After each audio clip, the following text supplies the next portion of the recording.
Now, maybe we could start with a round of introductions, and let's start with the people on Zoom. If you could just briefly introduce yourself. Hi, Nick Sard from from Biological Sciences, SUNY Oswego, and yeah, really interested in this session. I'm reading a book by Feldman talking about equity and grading, and so definitely been thinking about non-traditional grading structures. Okay. And if you could toss it on to someone else there. Pass on the introduction to someone. Yes, man. Hi, I'm Jessamine Newhouse, and I'm the only SUNY Plattsburgh person zooming in today, but I am the incoming director of the Center for Teaching Excellence and a professor of U.S. History and Popular Culture, and I will pass the baton to Anne. Hi, I'm SUNY Oswego physics faculty, and I've been working this semester, at least in the context of my lab courses, to have rubric-based grading and opportunities for resubmission. Penalty-free. And if you could pass it on to Paul Mamta. Paul! That was smooth, John, very smooth. Paul Tomaschek, I'm a geologist. Mamta. Hi, my name is Mamta, and I'm an associate professor here in the Department of Human Development. I'm especially interested in this session simply because grading is something that really bothers at times with several courses. So I'm kind of like trying to learn how, if I can, ungrade a few things, that would be helpful. Thank you.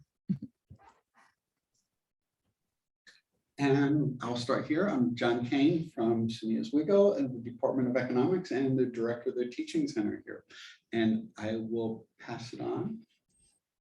Hi, I'm Karen Dykeman. I'm in the technology department. I teach future technology and engineering teachers. I'm Caitlin Barber. I'm a professor in atmospheric and geological sciences, and I teach mostly the instrumentation class for meteorology. Kate Sullivan. I'm in the School of Business, and I'm happy to see a lot of friendly faces, Paul and Nicholas from the semester, and Karen as well. So, and it's good to meet the other new people too. And if we could pass around the sign-up sheet here in person, we'll have it in the spreadsheet on Zoom. It's right there. We've already signed it. Okay, so then never mind. we're one step ahead of you. Okay. Well, I'm 2 steps behind. I Yeah, think there's a well, better there you way of phrasing that. But so we're going to talk about a variety of non-traditional grading systems, but I'd like us to make this as interactive as we can. I'll just go over some basic concepts, and then we can talk about some challenges. We can go over some things as you like. So, you know, a couple of things I just wanted to mention or to start with was why we might want to consider alternatives to traditional grading systems. And, you know, when we think about what we enjoy most and perhaps what we enjoy least, might grading be one of those. Always need grading, always. And might everyone pretty much feel the same? It was a struggle. I've hated it as long as I've been doing it. And, you know, students may not particularly enjoy that process either. And one of the things I wanted to start with was a discussion that Ken Bain had back in What the Best College Teachers Do a while back, qualitative analysis of what made effective, what resulted in some people being classified as effective faculty. And he came up with 3 classifications of learners, and this shows up in a lot of discussions: strategic, surface, and deep learners. What are strategic learners? Anyone? Have you seen this distinction before? I would imagine that it's the people who like zero in on, I need this to pass the, do whatever, like these are the things that I need to. Yeah, a little bit further. You know, these are the students who know what exactly they need to do, but to get the highest grade possible. So their focus is on what strategies can I use to get an A in this class, or maybe a B plus, or, you know, maybe a B, but the focus is entirely on maximizing grades, often with as little effort as possible. Surface learners drops down a little bit. And I think that what you described is a mix of strategic and surface. Surface learners do the same thing, except they want to know what you can do just to pass the course. What are the superficial things you can memorize that will allow you to get a passing grade in the course so you never have to deal with it again? And then there's the deep learners, who are the students who are interested in the actual content, who want to learn some skills from the course that they can use later in life. And, from an instructor standpoint, I think we probably all prefer the latter, that we'd really like to see students becoming deep learners.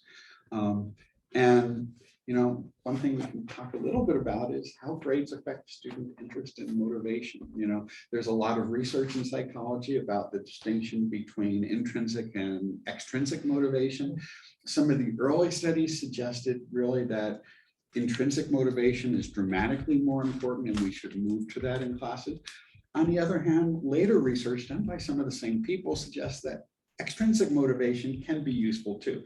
Grades primarily provide extrinsic motivation, but we'd really like to motivate students to get engaged in learning, that deep learning. We'd like to create an incentive system and an environment that encourages deep learning.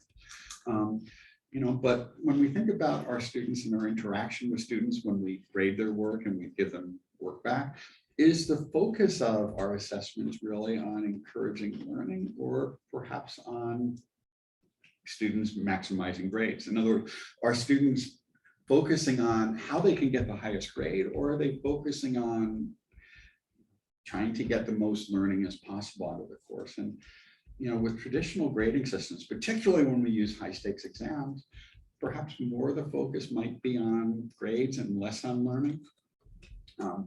In the last session that I attended, that some of you attended, there was a discussion of growth mindset and so forth. But in a lot of classes that are offered at all institutions, there's 2 or 3 high stakes exams and not a lot of feedback provided. And the more we can provide students with feedback, the more we can encourage learning. And it would be nice if we could devise a system that encouraged students to focus on developing that growth mindset that was discussed in Kristen Croyle's workshop just a few minutes ago. But there's a few issues that when students are focused on grades, they tend to focus on strategies that are most effective at getting the highest grades. And there's this issue of metacognitive illusion, where the practices that result in the highest grades in the class are often practices that do not encourage learning that lasts beyond the time of the exam or that immediate assessment. In particular, when students are asked whether they prefer block practice or interleave practice, they universally prefer block practice. And block practice is when you just work through a series of problems, or you just work through, let's say if you're working on a particular type of problem in your class, you work through many examples of that until you master it, and then you move on. Or when you're tested on it, you're tested on that one thing in isolation. Interleave practice is when you learn multiple things, and then you come back and you're tested on all of them together. And when students are tested in that way with interleave, when students are exposed to interleave practice, they don't do as well immediately. So their scores on assessments and so forth are much lower with interleave practice, than they are with block practice. But if you test them on the same material a week or more later, the students who are exposed to interleave practice learn dramatically more. There was a classic study that was done, and some of you have heard me mention this in past workshops, where students were exposed to four videos explaining how to measure the volume of 4 different types of objects: spheres, cones, prisms, I forgot, and cubes.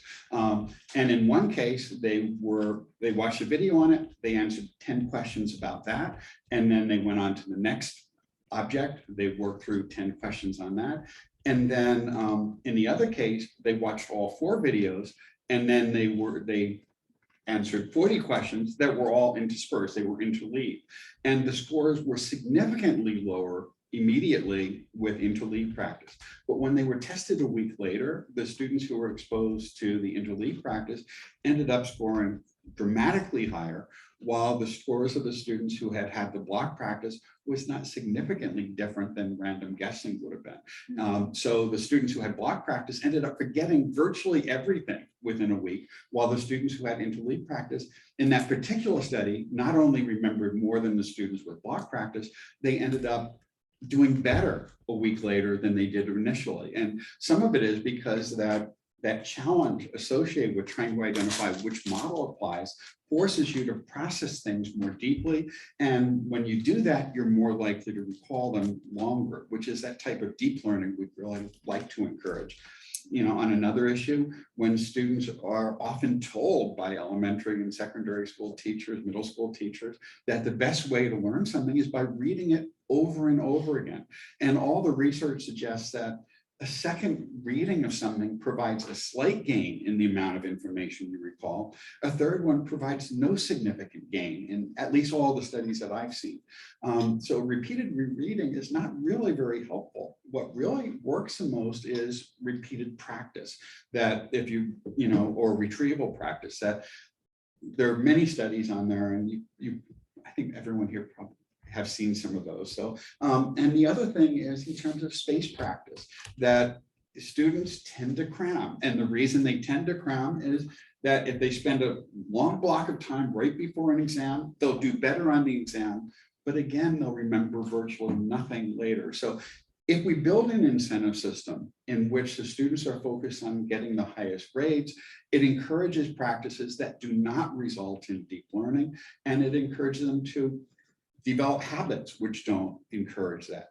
So one of the things we might want to do is think about how we could redesign our system or our incentives and our course structures in a way that encourages students to develop practices that actually reward the strategies of deep learning, which again, when students are asked which of these strategies are most effective, they tend universally, in every study I've seen, to prefer the practices that result in quick grade returns, but very little long-term recall.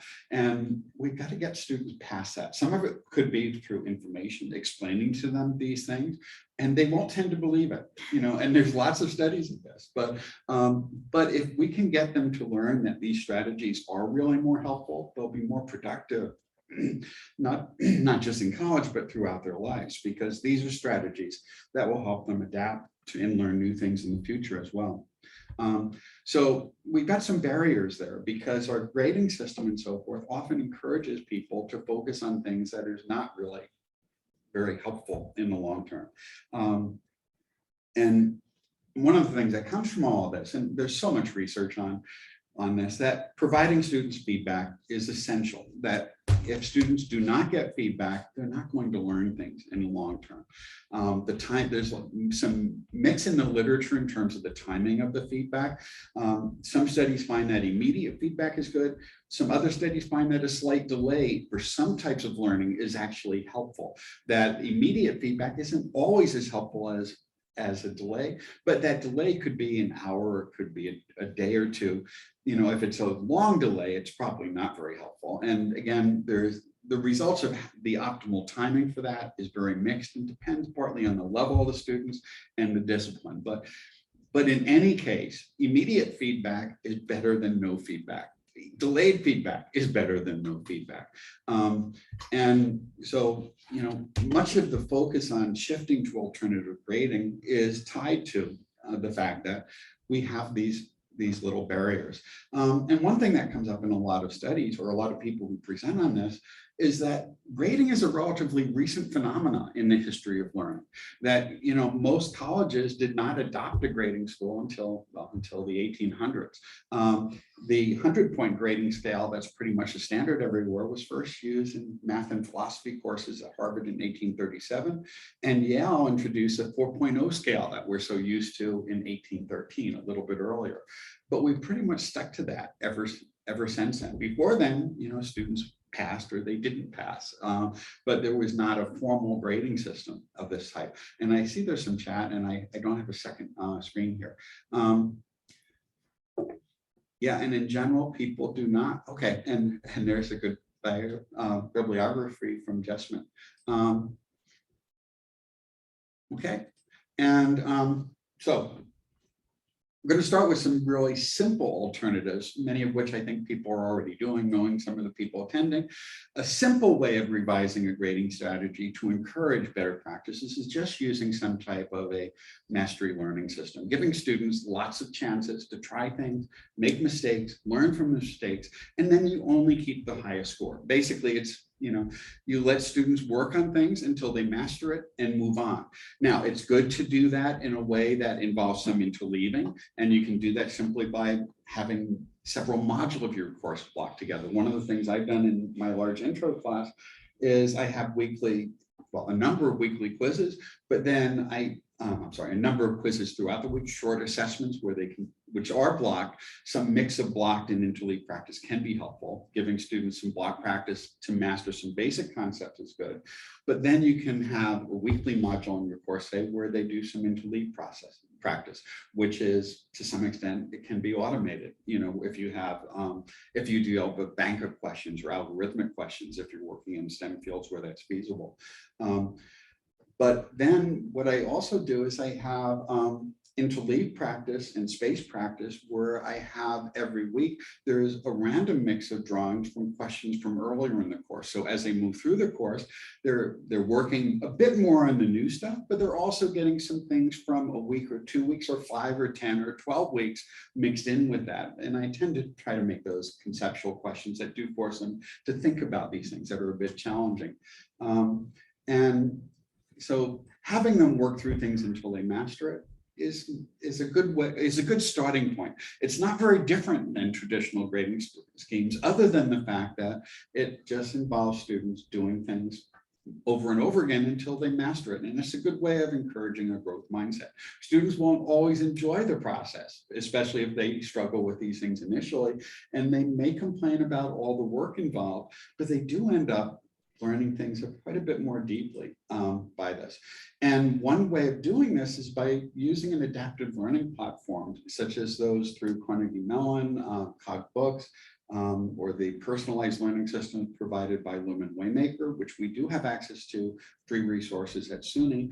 They just renewed the contract for another 3 years or so, and that's available in most disciplines. So there are some good tools, and that can help students learn the basic skills. Now, you can do other things to get them to higher levels of learning, you know, higher levels of cognition. But in order to get to those higher levels of cognition, they have to learn the basics. And the more practice we can give students, the better off they are. And our students are increasingly diverse in terms of their prior learning, that we have students coming from a wide mix of schools, some of which provide really strong academic preparation and have really strong resources. Other schools are really poorly funded with a lot of teacher turnover, and where there isn't as much focus on building a growth mindset and developing skills that students need. And the more we can do to provide students with the opportunity to make mistakes that are not going to cost them later, to build a foundation in the discipline so they can move to higher levels, the better off students will be, and the more likely it is that students will be successful. And okay, well, let me move on a little bit. And adaptive learning platforms do a lot of this for you. So if there is one available, that could be a nice replacement for your text. And again, Lumen Learning ones in many disciplines are free in SUNY, so it can serve as an alternative to a textbook. And this lets students focus on the concepts where they need the most work. It builds in retrieval practice, and it can build in space practice and interleave. Interleave practice is a bit less common, so you kind of have to do that yourself if you're using one of the built-in systems. So that's the simplest type of change you can make. And this is probably the easiest change for people to make in the STEM disciplines, just letting students work on things over and over again. High stakes tests are a really good way to discourage students. And, you know, if students come in without a growth mindset and they get some low grades, they tend to tune out pretty quickly, and it's not terribly effective. But now we can move to somewhat more I'm moving across the spectrum here from minor revisions to more significant revisions. The next thing I wanted to mention was specifications grading. And with specifications grading, this is a system developed by Linda Nielsen. Instructors create assignments with really specific requirements or really specific learning objectives. And you create rubrics for each of those. And then essentially students are graded on a pass-fail basis, that they either meet the requirements, they meet the specifications, or they don't. And it's a very rigid system, but it's also very clear and very transparent. It does that. It's very consistent with that transparency in learning and teaching that Jessamine talked about earlier, that students know exactly what skills they have to be able to demonstrate.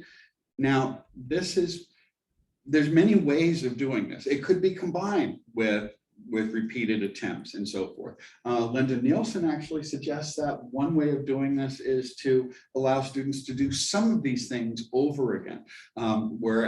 If you have projects that involve multiple stages, you let them work on the lower level stages of that scaffolding as many times as they need to, where if they're working on a paper, you might have them submit an outline and then a revised outline and so forth, where you do a lot of the heavy lifting and getting them going in a productive direction early. You give them feedback on each stage of the project where they may have a bibliography, then an annotated bibliography, then an overall outline, and then maybe a rough draft. And you let them repeat those things as many times as they need, and then either they meet it or they don't. And the way in which since we have to assign a grade at the end, the way in which the specifications grading system works basically is it's either the number of requirements that have been met, or it could be alternative sets of specifications for grades of A, B, or C. So you might have a set of requirements that students have to meet if they want to get an A in the course or an A- in the class. And it could be just, you have to complete these 20 assessments successfully to get an A. And if you complete 16 of them, you get a B. Or if you complete 12 of them, you get a C.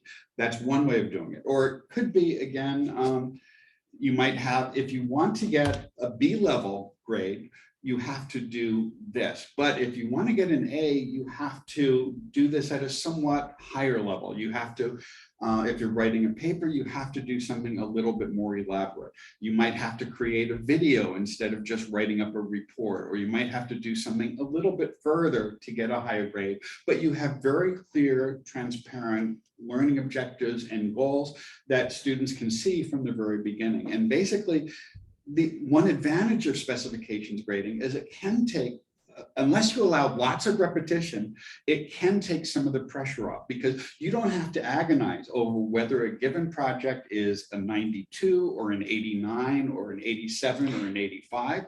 Either they've achieved the objectives or they didn't.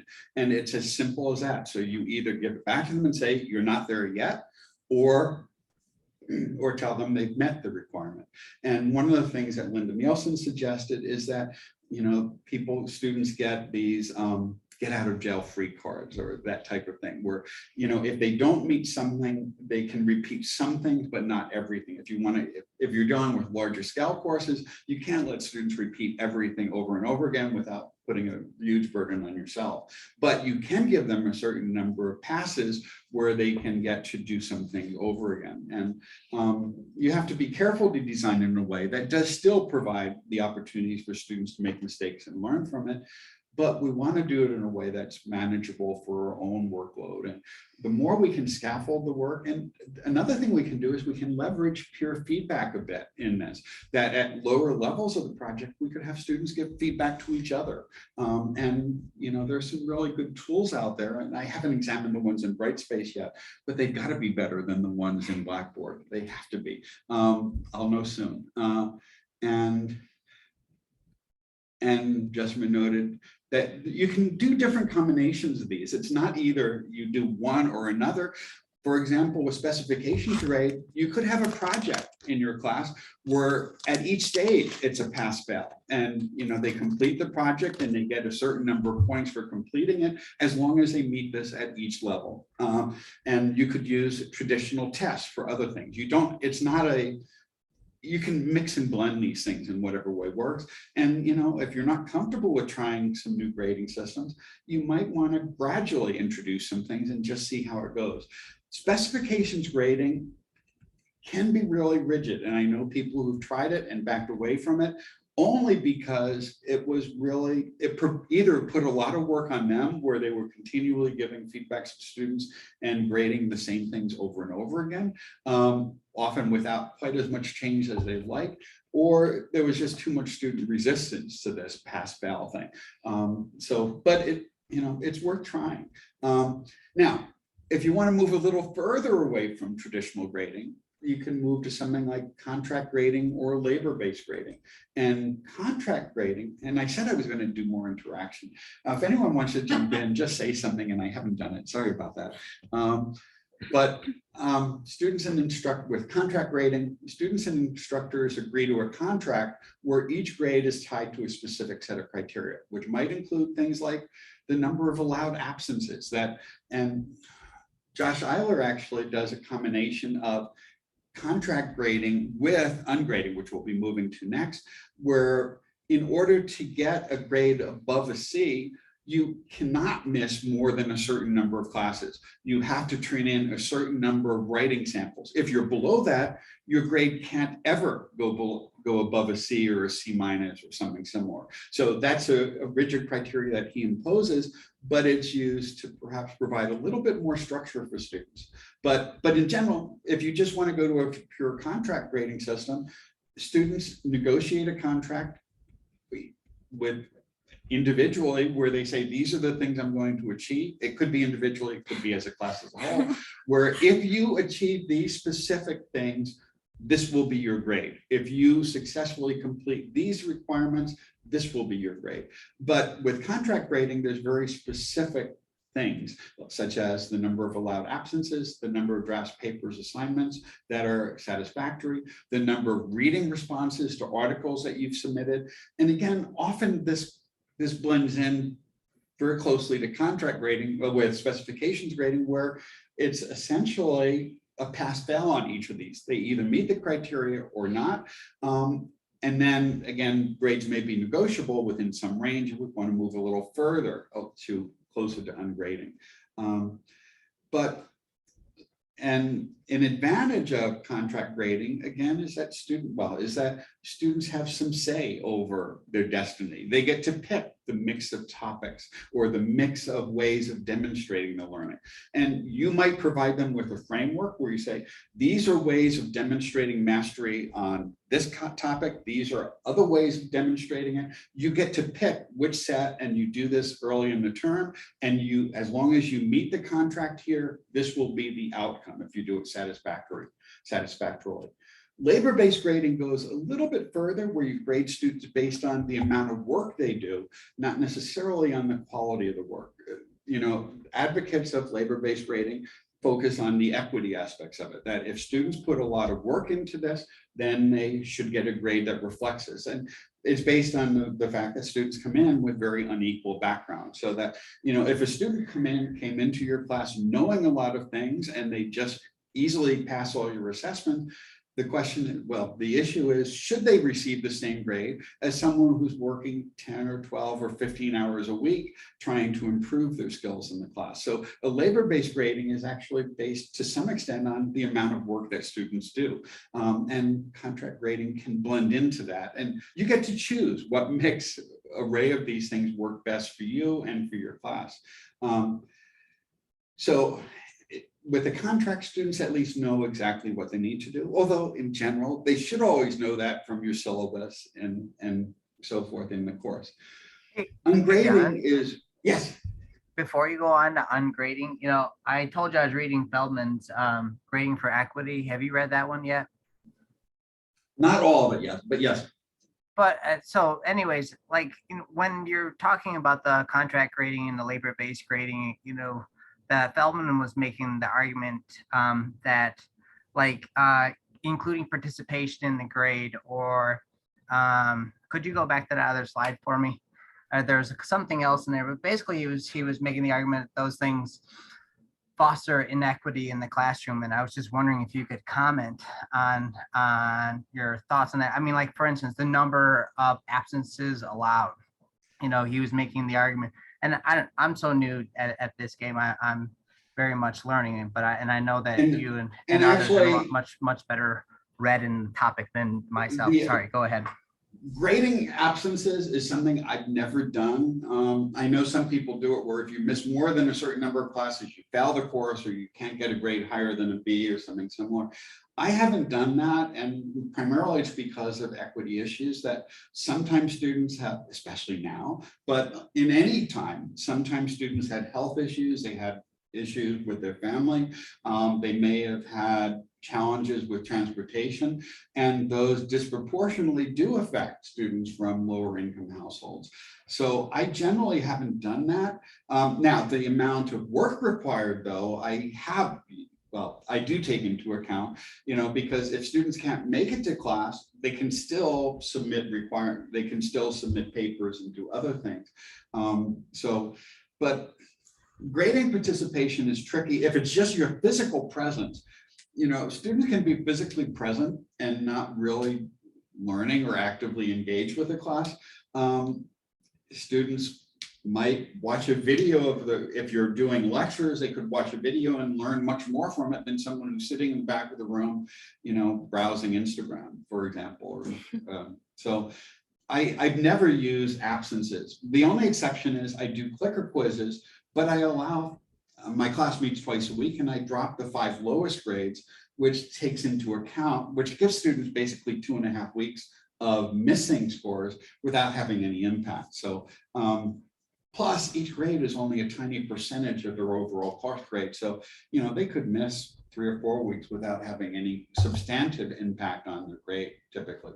So yeah, and if you grade participation in terms of how often people speak in class, that's also not always very equitable because of differences in personality, neurodiversity, differences in cultures. You know, students from Asian cultures, international students, do tend to have a very different, well, their culture prepares them for a very different role in the classroom, and they're generally not very comfortable actively participating. Students who are more introverted may not be as comfortable actively participating in a verbal discussion. But, you know, so I've always been cautious with participation, but if you do use participation, you know, there's a lot of ways in which it could be measured.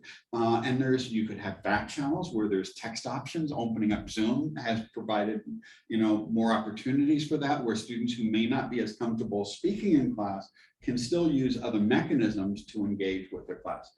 Does that address the question? Yeah, I just was really interested in your thoughts on the topic in terms of equity. And yes, your answer was helpful. Thank you. I think it might be different too from, you know, information-based classes as opposed to skill-based classes, like lab-based classes. Yes. I mean, I would think in a lab-based class, you couldn't pass if you didn't show up, you know what I mean? Because yes. You're not there to actually do the work. Right. So yeah. So I think so it varies. The answer isn't even an issue if you're not going to account it in an information-based class, and then if they can't pass it if they're not there for a lab-based class, it's not even really a thing. Feldman, he's a bit of more radical on that. And he would say that if they didn't show up, then you can't say anything about it. And that I think he would argue for allowing for an incomplete for as long as it took the student to finish the work. Which obviously, you know, by just saying that, it's something that doesn't seem like the norm in the current. Yeah, it's not practical culture. within our current structures and policies. You know. And there's also a trade-off with structure, that if we leave things too unstructured, we know that students do not do as well. And the students who tend to do worse when there's a lack of structure in the course with that sort of transparency. It are the students who tend to be from low-income households, who are first-gen students, and who do not have the same type of understanding of the hidden curriculum of college. So, you know, to some extent that could disadvantage the students who are already most at risk if it becomes too unstructured. And, you know, there is a trade-off. I know Chuck Zubin, who we've talked to on the podcast and I've talked to at other environments, notes that, you know, in our classes, we give everyone a fixed amount of time, and the amount of learning that occurs varies. And an alternative would be to give students as much time as needed to master the material and then require a fixed amount of learning. And that would work great if we had a system in which that could occur. If we had an environment where students could take 2 years or, you know, 2 semesters to master the material in a 1 semester course, but our current structure doesn't really work that way, at least as things are currently configured. Maybe that will change, but it becomes a bit challenging, and it also puts students at risk of falling behind. And, you know, we have so many students who come in and they leave with a huge burden of debt. And we don't want to encourage that, because we don't want students to end up with leaving without a degree, but with, again, tens of thousands or hundreds of thousands of dollars of debt in some. John, I have a follow-up on your thing about time, because, you know, we're offering college physics in the high school environment. And one of my questions when we were putting that into place, well, what is it? Is it the learning outcome of the course, or is it the learning outcome of doing it in a semester? And is it the same course if the high school students are getting essentially a semester and a half or a whole academic year, whatever, until the equivalent of an AP exam kind of schedule? Is it really the same course if the time frame is different? Versus, is it, as long as the learning outcome is the same, does it matter that the time frame is different? So I'd like to think it's the learning that matters, yeah, and not how long it takes. But again, but that then, doesn't. yeah, but then we'd be on the European system where there was no homework and no structure and just some exam given. That also doesn't work as well, because it ties to high stakes assessment and so forth, which does not really encourage as much learning. So, you know, in our current environment, we do have these semesters and we do have credit hours, and we're kind of stuck with that. It might be nice to allow incompletes to go on forever, but that could also lead to people being in college forever and you know, incredible burdens of debt. With people procrastinate, and deadlines do have some merit. And if you change your teaching location, do you take your student with you, or do you leave it with somebody else to finish up the incomplete? That's an issue too. And we do have a lot of people who move, and we do rely to a large extent on adjuncts and so forth, who are not going to necessarily be there a semester later. So there's a lot of challenges with that. But we should try to be as equitable as possible, and we should provide a structure which allows all students to be successful and provide the support they need to be able to attain the level of learning that we'd like, preferably within the course of the semester. But, you know, it does mean that if students come in with a weaker background, to be as successful, they're going to have to do more work, but we do have to provide the support necessary to let them get there. And we do have to encourage a growth mindset to encourage students to master those materials. So, and I usually I have a second screen, but I don't right now. Students have a Montessori approach. Achievements from individual starting points, not on specific endpoints. So you could measure growth and so forth, and yeah, that was a few minutes ago, John. That's okay. Okay, yeah. Sorry about that. I'm stuck with one screen right now, and I've gotten out of practice with that. So, okay, but let's go to ungrading, because that's the really big topic right now, and a lot of people have moved to it. And the basic goal is to completely shift the focus away from grades for both faculty and students, and focus entirely on learning, to focus on the amount of learning that students can acquire. And again, it requires very specific statements of learning objectives for all activities within the course. And then the goal is to have students reflect on what they've learned and to develop metacognitive skills so that they can keep track of their learning and measure their performance and their skill development and knowledge, the increase in the knowledge against where they started. And one component, this is used really extensively in humanities classes. It's used in writing classes very extensively. It's used in history classes quite a bit. It tends not to be used as much in the STEM courses, although it can be. There are some examples where this has been successfully used. Susan Rock has a book where she had contributions from many people who use different ungrading strategies, and I think one of those was a chapter on I think it was math, or it might have been chemistry, in terms of how they implemented ungrading. But in general, you have students reflect on the learning and share their reflections with you, so you can track their learning process over the course of the semester. That could be with a journal where you get to where they write in it and you get to see it, or they could make it a bit more public where they could blog on their learning and share it more widely with their classmates, or perhaps even with the world. And again, that some students may be uncomfortable with that, and in that case you may want to provide them with some options for anonymity or some alternative way of doing it. But reflective journal is a common practice with ungrading, and instructors don't grade students' work or don't assign a grade at all until the end of the class in a completely ungraded environment, but they do have to provide midterm and final grades. But except for assigning a midterm and a final grade, instructors only provide feedback. So when students turn in a draft, you give them feedback on ways in which they can improve their work. If they complete an assignment in your class, you provide feedback on areas where they can improve it, or areas where they went wrong. And the only time you assign grades really are when you are required to do that by the administration for midterm or final grades, depending on the institution. And the typical way in which it's is done is that students will write up a reflection on their learning and submit their preferred grade. And often, especially in larger classes, this is done with a Google form where students will assess their own learning. It could be with a rubric where they assess their learning against the learning objectives, and they'll describe what they've learned and how their skills have developed, and they'll provide evidence of that in that reflection. And then instructors and students meet and determine a grade to discuss it.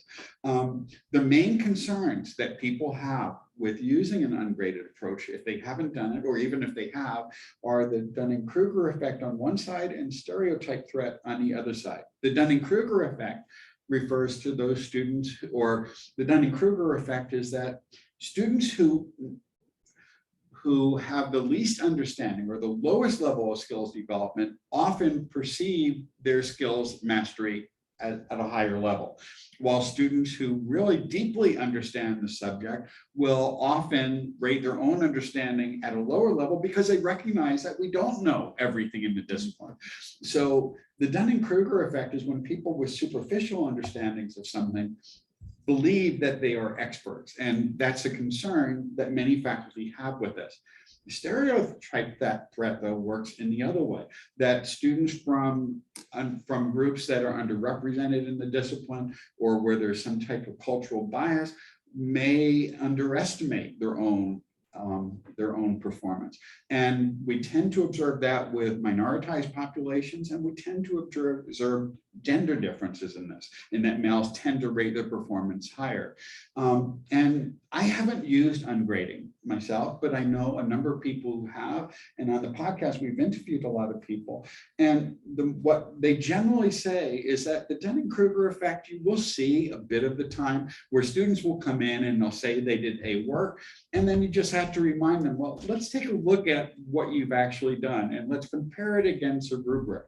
And people who've done this generally say people will then back down and say, well, yeah, I know, I was kind of hoping to get a bigger grade, of a higher grade, but I didn't really do that quite as well.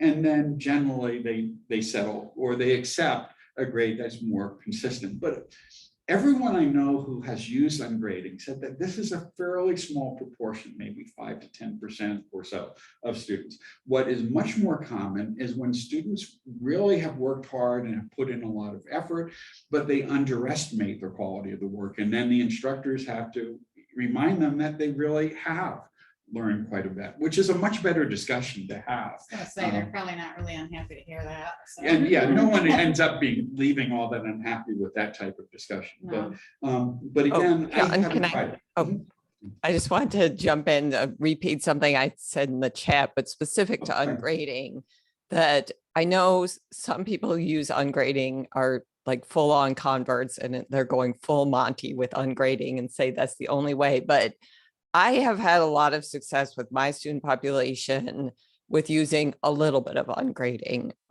sprinkling it in for a few assignments and combining it with traditional grading. I've found that my student population tends to be more receptive to it than if it was the whole course grade.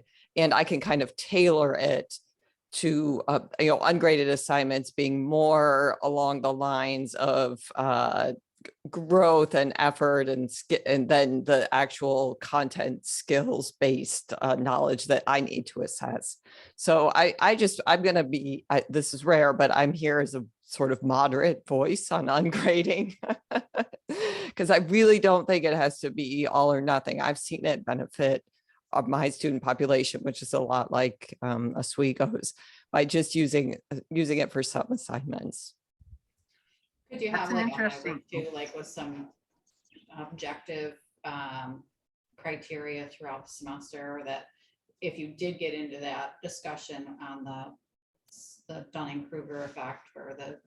Well, those discussions are one-on-one, the individual grading discussions where you meet with students one-on-one, and that doesn't scale very well. Right, but then you would have like evidence that you could maybe do like, check mark, check minus, check plus, and That's light grading. I didn't mention that here, but that's, yeah. you got all check minuses, and yet you're coming in saying you think you should get an A, or you didn't do half of these, or you didn't do a lot of your journals, 3 weeks went by in a row, I didn't hear from you, or whatever the case may be, that you could have some objective input to help you with your grading. Those two grades. And again, as Jessamine said, you can do any combination of this. You could have some projects that are ungraded where students are doing some work where essentially they will describe what grade they think is appropriate and they will have reflected on it. And the act of having student reflection reinforces learning and leads to more deep learning. Encouraging students to develop better metacognitive skills of what they know and what they don't know is a good way of getting past that Dunning-Kruger effect, where students have to explicitly confront how well they've learned things. And some of that is built into adaptive learning platforms as well, because in a lot of adaptive learning platforms, students will be asked a question, but they're also going to be asked how confident they are of their answers. And then they get feedback immediately from the platform that tells them they were wrong and explains why they were wrong. And if they were very confident, it may force them to readjust and adapt so that they can get past that Dunning-Kruger effect, if that's what they're experiencing. Or if students are consistently answering things right, but they are rating their confidence low, it perhaps giving them a little bit more confidence that they really do understand things a bit better. So ultimately, we'd like students to have a good understanding of what they've learned so that they can self-assess, so that we don't have to do as much of the assessment, which is part of the philosophy of ungrading. We're running a little bit short on time. I just want to mention this. If you have a smartphone and take an image of this, it links to some resources on all of these things that could be useful. Yeah, if you just take a picture of it with your phone, with almost all phones, it will, and you can also send me an email and I'll send you a link to the document.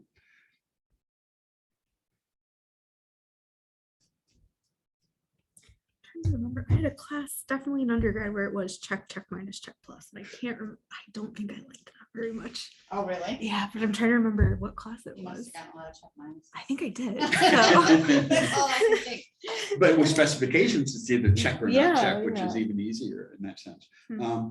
And let me click on this. I thought it was linked. Apparently, it's not linked. So let me Well, I'll grab the resource and I will also put it in the chat for those who may not have done that. So there we go. And let me jump to it. And there's just a few resources. There are many more out there. If you just search for ungrading, you'll find a lot. SUNY actually has a task group. The SUNY Fact Task Group has been doing work on alternative assessments. They had a series of webinars that I know some of you attended. I remember seeing some of the names here on that. But all those webinars were recorded and they're collecting resources on the site. There was an EdSurge podcast that talked about mastery learning. Here's some resources on Linda Nielsen, including, well, her original book on this, but also a podcast we did with her. And here's some resources on contract grading and some on ungrading. Jesse Stomwell's work on how to ungrade is kind of the most commonly cited work. Josh Eiler, actually, who we saw yesterday, many of us saw yesterday, has some really good discussions of it.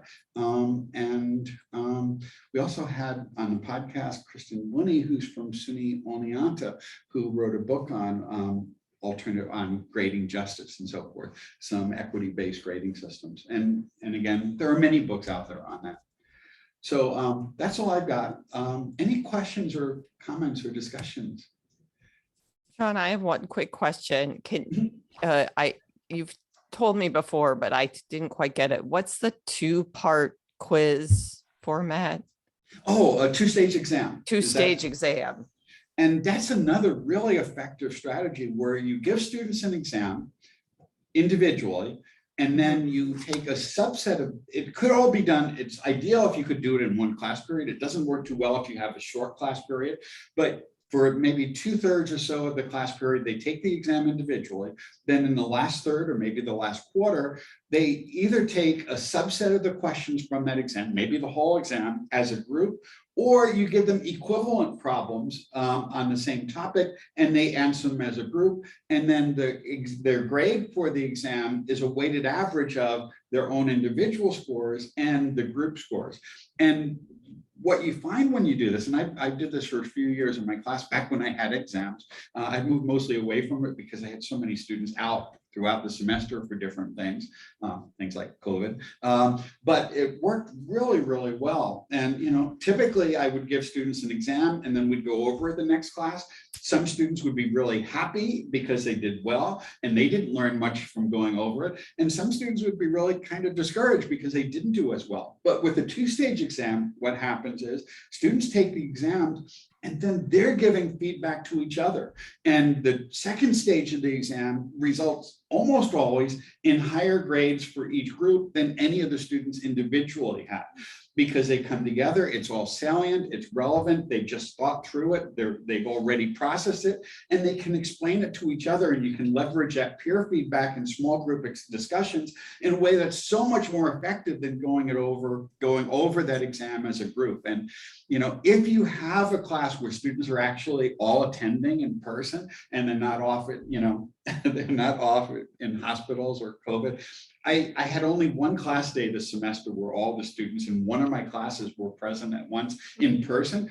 My attendance was like 90 to 100%, but there were always some students who were away. I had students who were, one student was trapped in Pakistan because of breakdowns in flights coming back from spring break. I had one student who was in the hospital for about 2/3 of the semester, but she joined class from there. It would be really hard to give an exam in that sort of environment. So I moved to other types of assessments, but two-stage exams are wonderful.